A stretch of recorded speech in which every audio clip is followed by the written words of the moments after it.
I need to capture the Avatar to regain my honor. That's great. Thank you. Thank you. This is great. Oh no. Oh, yes. It Is is that just, I, Prince Zuko. is that just marker, I assume? Yes, it is just marker that is on my face. Yeah, that checks out. And Looking great. So, I realized the reason that my audio sounds so crunchy is because I think I have it set so that it was recording the microphone in my AirPods and not my microphone. So, yeah, I feel very dumb. I'm very sorry. You can literally see my microphone sitting right there and I just am not using it. So, yeah, that's why I sound like a potato man. all right, welcome back to Dimension Bros. This is technically just Isaac's review of Avatar Book 1. Do you want to explain, Isaac? Um, so I had never watched Avatar, and since it came out on Netflix, I've been seeing lots of memes about it, lots of people just reminiscing about how good it was. And I'm like, I want in on this action. So yeah, I started watching So yeah, Avatar. I've seen Avatar before, so I'm gonna be kind of asking him questions and stuff, trying to because I'm curious on what you think of it as well. So take it away. Okay. Well, book one was really good. I enjoyed it. Yeah, and that's a good sign because book 1 out of the 3 is the worst one, and it's Right. really good. So it's only gonna move up. I was a little disappointed by one thing. What were you disappointed by? The secret tunnel song is not in book one. That was biggest No, letdown. no, because that's in all the memes. Right, I've seen a lot of that, and I was very Also, upset. Toph is not in book 1 either. Right, I've seen stuff about Toph. She seems entertaining. All right, just what are your thoughts? Yeah, it was really good. I feel really bad for just all the characters. None of them are exactly having glamorous lives. Yeah, it's the 100-year war, so. I mean, hey, Aang was doing pretty good before. In the iceberg?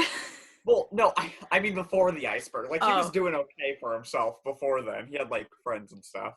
Obviously, we really like Kipo and Steven Universe, and, nothing in this show is, mind-blowing. You can tell it's meant for children. There are definitely some dark things that I wasn't expecting, like the face stealer. Oh, the face stealer. Was not okay. I forgot that was in book 1. Yeah, the face stealer was not okay. That made me very uncomfortable. It gets worse. Oh boy. That's all I gotta say. It gets much worse. Can't wait. Yeah. All right, go through the characters. Run through what you're thinking about the characters, because the characters are what really make this show so great. Okay, we got. Here, we'll just start with the Avatar. Aang. He's entertaining. Definitely not cut out for being the Avatar, but that's because he's 12. Which they said in the show, didn't they? That they usually don't tell them until they're 16 years old. Yeah, so I can't really blame him.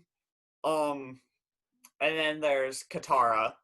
Excuse me if I pronounce any of these names wrong. There's Katara. I really like her. I think she might actually be my favorite. I know yesterday I said Aang was my favorite, but I think Katara might be. All right, okay. That's gonna change when you meet Toph. I have a feeling you're gonna really like Toph. Katara's voice, I don't know why, is just a little offsetting. It's very adult. I think it's because Aang is voiced by an actual child, and then all the other kids in the show are voiced by adults. Right. Aang was the only one with a child voice actor. Right, but Katara's just doesn't sit right, but she's still a really good character. Before we get to Sokka, I'd like to say Aang and Katara's relationship is weird. Yeah, it feels very forced. It does feel very forced. And then there was the episode with the future teller where it's oh, okay, they're gonna be Katara doesn't like Aang, and then at the end of that she's wait, I'm supposed to fall in love with Aang. So the entire time you're just ugh. Yeah, I don't know a lot of people in the Avatar fan base who really ship Katang, which is the name. Katang. Because it just feels like, oh, the main male character and the main female character have to get together, obviously. Right, that's one of my main issues with the show. Their relationship seems forced. Yeah, I mean, I hate to break it to you, but they are endgame. Like, they get together. Yeah, I figured. And Legend of Korra, like, that you meet their kids. Spoilers, but not really. At first, their relationship, I'm like, okay, I don't know if I can get behind children. But then, like, I'm thinking about it, and, like, Steven and Connie, like... Yeah, but Steven and Connie are so wholesome, and they just work together. Like, and Katara and Aang work together, but it just feels, like, weird seeing them be romantic. But, like, Katara and Aang kind of feels like mother and child, almost. Like, Katara's the mature one, like... And, like, Steven and Connie, they never actually did anything, like, super romantic until Future in the movie, and that's when they actually started kissing. Well, and by that time, there'd been so much build up for it that... Yeah, like, they were, like, holding hands and hugging a lot in the actual show, but, like, they weren't ever, like, boyfriend-girlfriend. What character next? Sokka! Boomerang! Boomerang. Yes,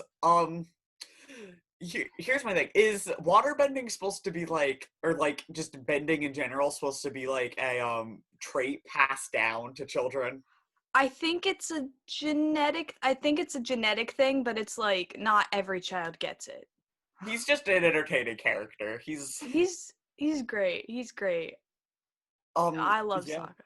I feel like Sokka could, like, I don't know, really mess someone up if he needed to. Like, speaking of, I like how throughout the entire show, Aang is, like, trying to, like, save his enemies, but, like, Aang obviously kills people. Like, whether he means to or not, there are a lot of his attacks where those people definitely do not survive.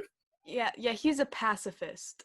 But then, yeah, you get to, like, Zuko, and he's like, come with me. And it's like, Aang, you've killed people before. What makes... Yeah. Zuko, tell me everything you're feeling about Zuko. Man, at first when the show started, I thought this was gonna be like a character that like I was gonna like hate. Not like hate as in dislike, but like to hate. But no, I feel bad for him. Like he is not... Yeah, that's true. When I first watched it and I was like on the first episode, I was like, oh, this is our villain. This is the typical villain. And then I was like, oh, it's more. His sister. That'll be interesting. Azula! I realize you haven't met Azula. Oh, Azula. Yeah, I've seen one scene with her. She shows up at the very end of the last episode. Oh, but Azula. Yeah, I feel bad for him. I feel like his reasoning for what he's doing, it's not a good thing he's doing, but his reasoning is just. He just wants to, like... I need to regain my honor. Exactly. I have a feeling he's not going to be, like, a villain for much longer. I'm kind of getting that vibe from him. Alright, so just what are your predictions for, like, the character arcs? Where do you think the characters are going? Like I said, Zuko, definitely going to be a friend. Definitely going to join the group. I'm assuming the next 2 seasons are gonna be, the next one's gonna be about Aang, like, mastering, whatever it's called, earthbending, right?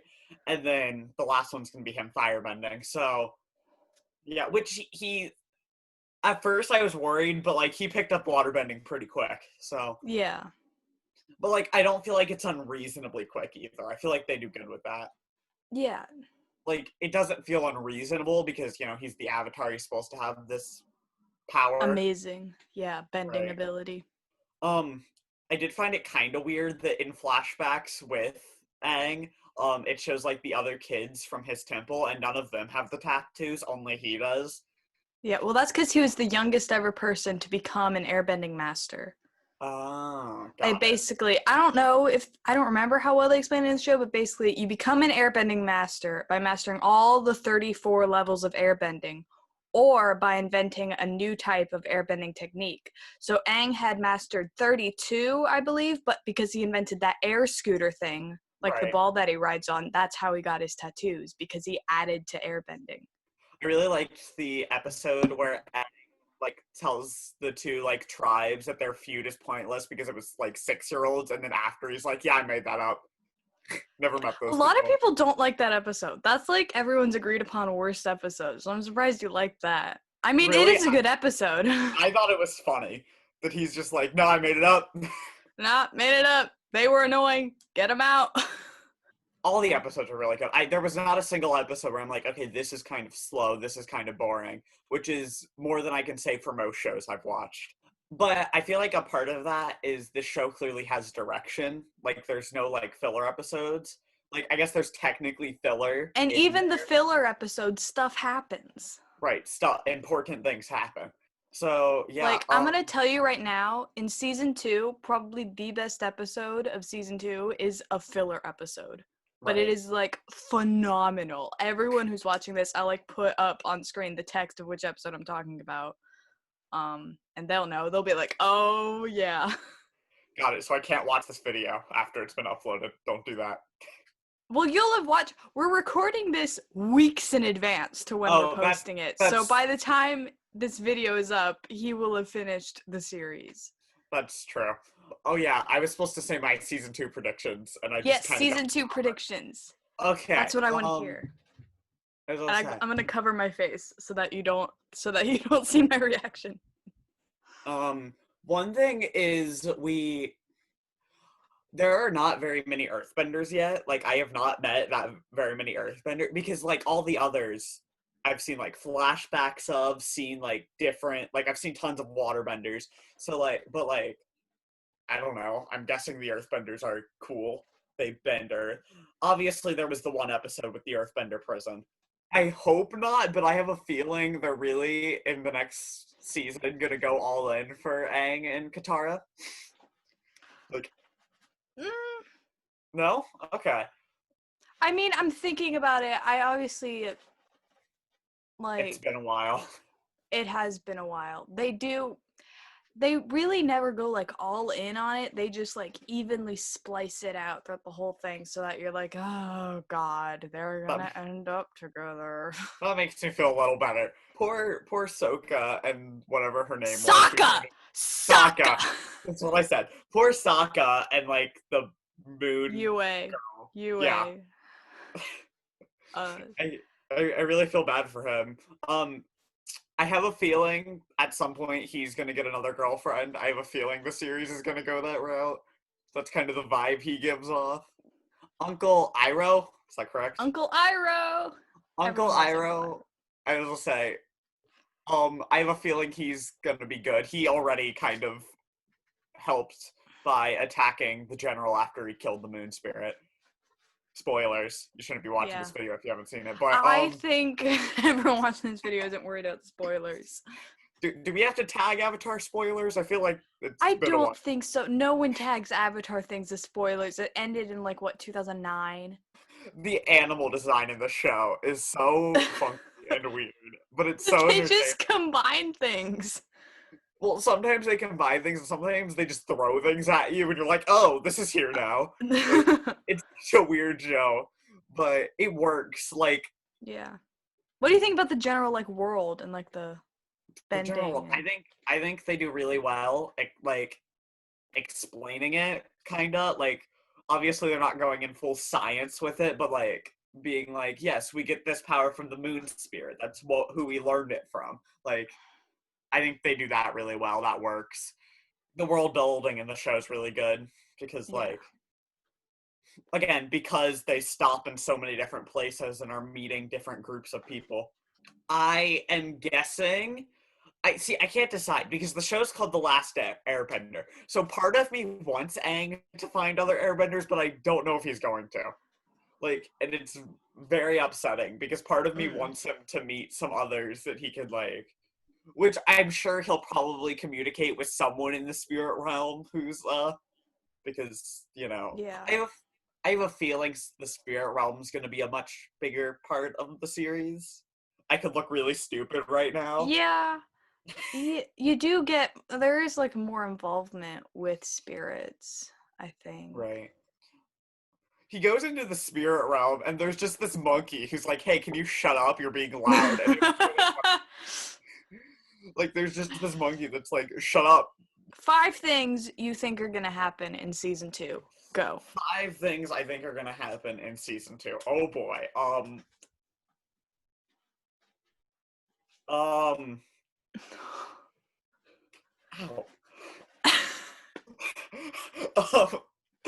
I don't know.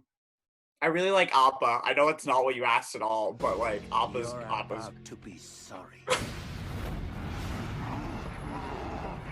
After you watch season 2, you're gonna realize why I had that reaction to that sentence when I asked, what do you think's gonna happen in season 2? And you just go, I love Appa. Excuse me while I quickly Google Appa's wiki page to see his status. No, he's alive. Appa doesn't die. Appa doesn't die. Okay, this is good. A children's show, Isaac. I was gonna say, if Appa dies, I'm gonna be very upset with you. No, only one character dies, I think. Yeah. And then Momo has just been weird. I thought he was gonna have some greater plot purpose, but he really doesn't. He's just a animal sidekick who's there. Okay, 5 things I think are gonna happen. Yes. Appa dies, apparently. No! I don't know. That reaction was very weird. Anyway. I'm hoping they're going to go into more depth about how they learned bending, because, like, they say the waterbenders learned it from the moon. So, like, I'm going to assume we're going to get the other 3, how they learned it. Yes, you will. Yes, you will. I don't want to give away too much. Right. Firebending, I feel like, is one of the... See, I feel like it looks like one of the more stronger bending types, but then you've told me it's one of the weakest. Oh no! Compared, once you in books 2 and 3, you see a lot more of the capabilities of the other 3, specifically earthbending and waterbending, and like once you see that, you're like, oh god, I would hate to be a firebender. Right. Even though they're cheaters and don't have to have fire around. So. Well, because if they had to have fire around, then every waterbender could beat them because they would just put out the water. Actually, anyone could beat them. Earthbenders could put a rock on the fire. Airbenders could blow out the fire. Waterbenders could just put out the fire. Firebenders would not be able to bend if they needed fire.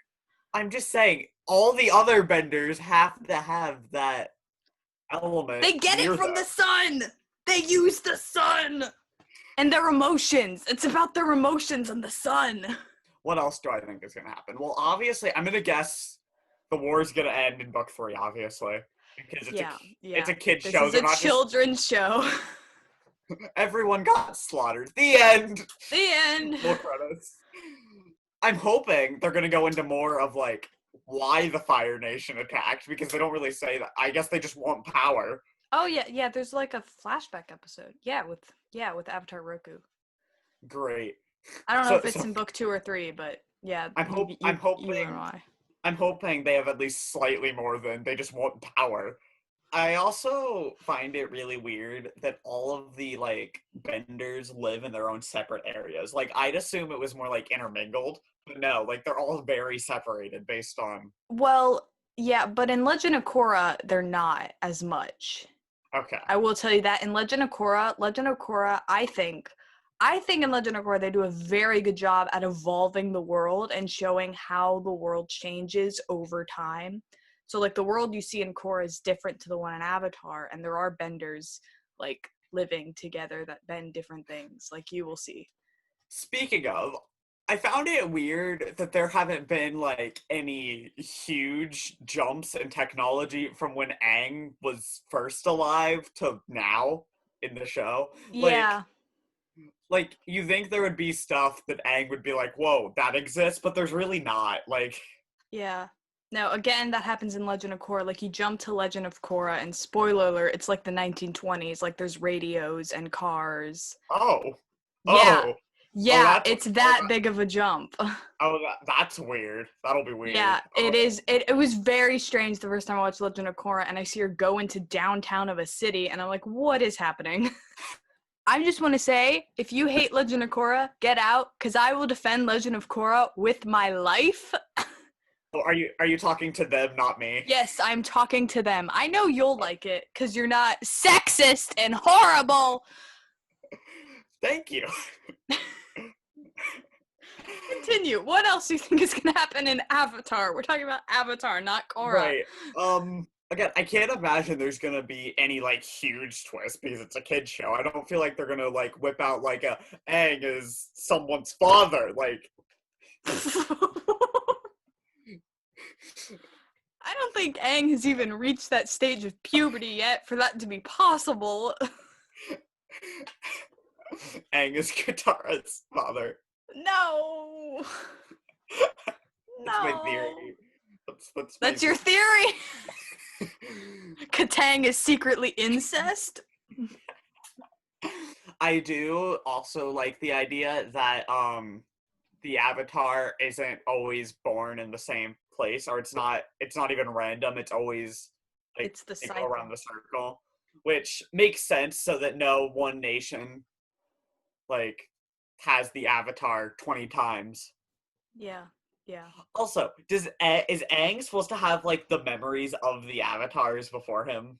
Kind of. That is kind of how it works. Like they explain like one of the avatars. So like Avatar Kuruk, I think he like wrote poetry, and then like Kyoshi, who's after him, was able to remember a poem that he never published.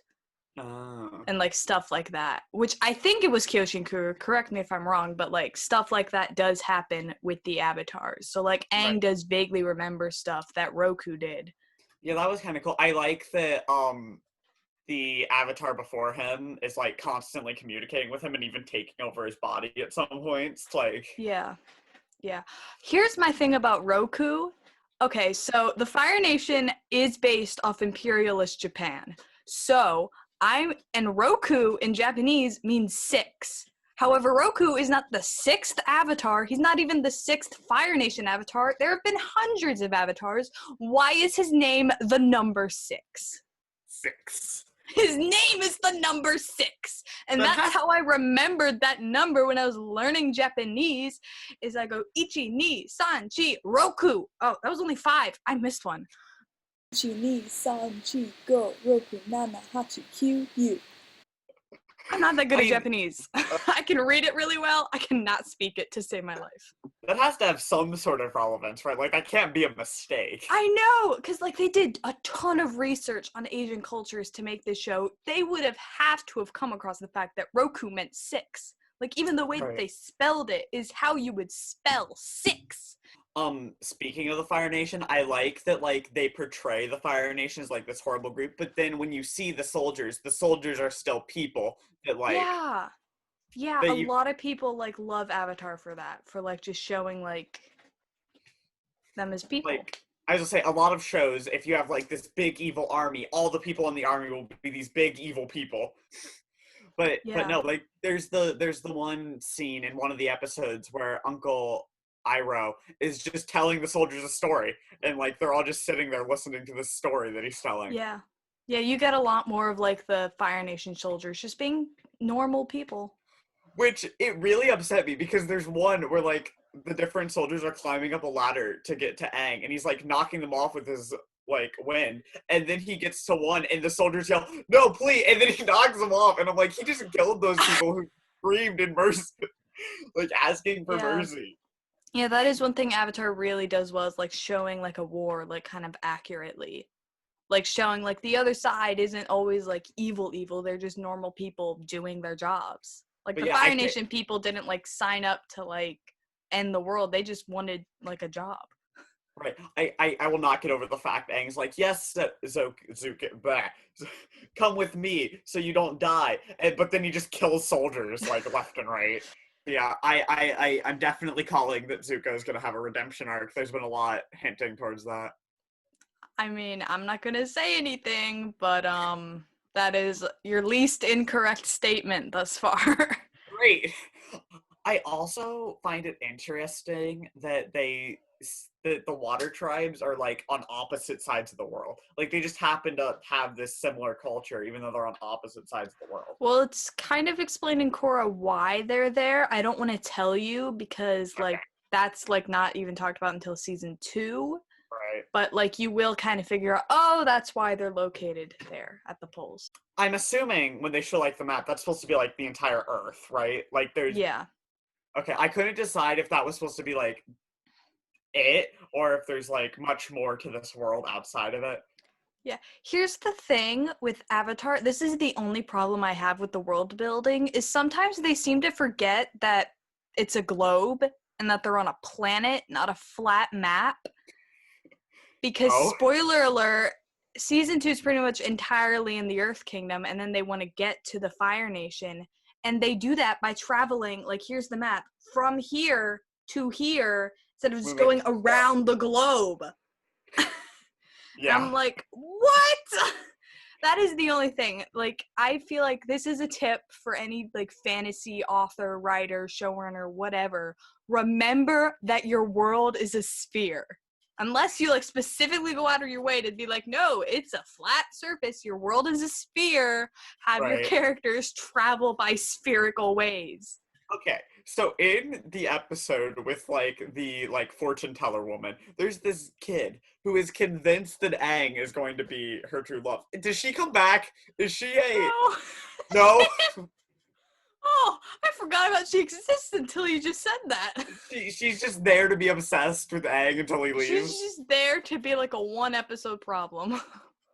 That's another problem I have with the show. The entire time, everywhere they go, all the girls are, like, swooning over Aang. He's 11. Like, he should not be, like, impressing girls with his cool tricks. Like, he's 11 years old. He also shouldn't be in love with Katara. That's also weird. He's 11. Katang! The bane of my existence. Great. This is going to be a long video. Hope you guys enjoyed this hour-long video. I know. Hope you guys enjoyed the first episode of our Avatar podcast. So next week, we will be doing this again with book 2, and then not the week after, but then the week after that. So in 4 weeks from now, we'll be doing book 3. Did I do that math right? So this week is book 1, next week book 2, then we're doing a Pop Tropica video, then book 3. So subscribe to see Isaac learn about all the horrific things that are yet to come in the wonderful series of Avatar. And then we are probably going to do Korra after that. We're going to take a break after this because we have some stuff planned ahead. We have some exciting things planned, but yes, Isaac will be watching Korra. And then comment below if you want me to watch the movie. No!